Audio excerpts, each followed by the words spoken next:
नमस्कार. मी रवी श्रीखंडे तुमचं ह्या व्हिडिओमध्ये स्वागत करतो. दहावीनंतर काय? हा प्रश्न ग्रामीण भागातील विद्यार्थी आणि त्यांच्या पालकांनाही पडतो की दहावीचा निकाल लागलाय आणि आता पुढं काय करायचं. हा प्रश्न मलाही पडला होता कारण मीही ग्रामीण भागात शिक्षण घेतलंय. तर हा प्रश्न दूर करण्याचा प्रयत्न मी ह्या व्हिडिओद्वारे करणार आहे, अगदी कमी वेळामध्ये. तर या व्हिडिओमध्ये आपण बघू की दहावीनंतर 10वीचा रिझल्ट लागल्यानंतर पालक आणि पाल्य काय विचार करतात किंवा त्यांचं पुढचं प्लॅनिंग काय असतं. त्यानंतर पारंपरिक शाखा आणि अपारंपरिक शाखा कोणत्या आहेत दहावीनंतरच्या. तर 10वीचा निकाल लागल्यानंतर बऱ्याचदा मित्र आपल्या मित्राचे अनुकरण करतात. की जसं कोणी जर आर्ट्स घेत असेल तर तोही आर्ट्स घेतो, जर कोणी कॉमर्स घेत असेल तर तोही कॉमर्स घेतो. असं बऱ्याचदा बघायला मिळतं ग्रामीण भागामध्ये. तर तसं करणं चुकीचं आहे. आपल्या इंटरेस्टनुसार शाखा निवडणं महत्त्वाचं असतं. एखादं पर्टिक्युलर ध्येय जर एखाद्या विद्यार्थी असेल तर त्यासाठी कोणती शाखा निवडली पाहिजे हे त्याला आधीपासून माहीत असायलाच हवं.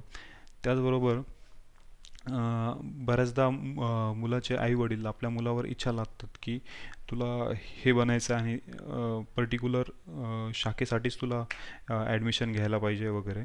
पण तसं करणंही चुकीचं आहे. मुलाचा इंटरेस्ट महत्त्वाचा आहे. त्यासाठी पालक आणि मुलामध्ये संभाषण होणं खूप गरजेचं आहे. कारण दहावीनंतर तुम्ही जी शाखा निवडणार आहे किंवा जी ब्रांच निवडणार आहात त्याच्यावरच तुमचं किंवा त्या मुलाचं पुढचं करिअर ठरणार असतं. तर दहावीनंतर अवेलेबल असणारे कोणते मार्ग आहेत तर ते अशा प्रकारे. तर सायन्स आहे, आर्ट्स आहे, कॉमर्स आणि ITI हे एक ट्रॅडिशनल किंवा जे पारंपरिक शाखा ज्याला आपण म्हणतो या ते 4 आहेत. तर सायन्सनंतर इंजिनिअरिंग, मेडिकल, फार्मसी, DED आणि BSc हे एक मार्ग तुमच्या समोर खुले असतात. त्यानंतर आर्ट्सनंतर DED, BA आणि लॉ म्हणजे LLB हे मार्ग तुमच्यासाठी खुले राहतील. कॉमर्स घेतल्यानंतर तुमच्यासमोर DED, BCom आणि CA हे 3 मार्ग खुले राहतील. तसंच हे 4ही शाखा घेतल्यानंतर तुम्ही केंद्रीय किंवा राज्य स्तराच्या ज्या स्पर्धा परीक्षा असतात म्हणजे UPSC आणि MPSC ह्या 4ही शाखेनंतर तुम्ही देऊ शकता. अर्थात तुम्हाला त्यासाठी ग्रॅज्युएशन कंप्लीट करावं लागेल, म्हणजेच पदवी त्यासाठी गरजेची असते. ती तुम्ही या 4ही शाखेनंतर करू शकता. त्या व्यतिरिक्त मार्ग बरेच असतात जे ग्रामीण भागातील विद्यार्थ्यांना माहीत नाही. ते असे की Indian army, Indian navy, police दल.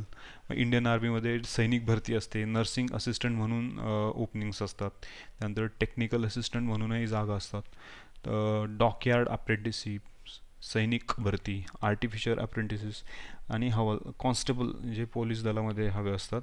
अर्थातच यासाठी तुम्हाला लेखी परीक्षा आणि फिजिकल टेस्ट देणं गरजेचं आहे.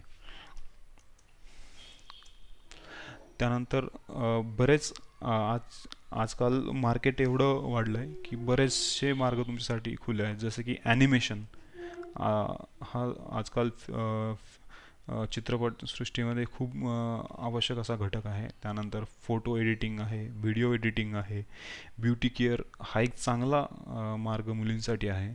त्यानंतर DTP, फोटोग्राफी असे बरेचसे मार्ग असतात. तुम्ही गुगलही करून बघू शकतात की अशा याचे कोर्सेस कुठं अवेलेबल असतात वगैरे.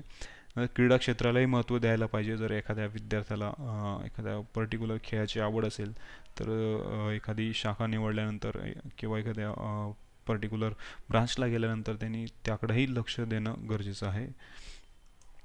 धन्यवाद. मी 5 मिनिटांमध्ये तुम्हाला सांगण्याचा प्रयत्न केला की दहावीनंतर तुमच्यासाठी कोणते मार्ग खुले असतात आणि तुम्ही काय करू शकता. धन्यवाद.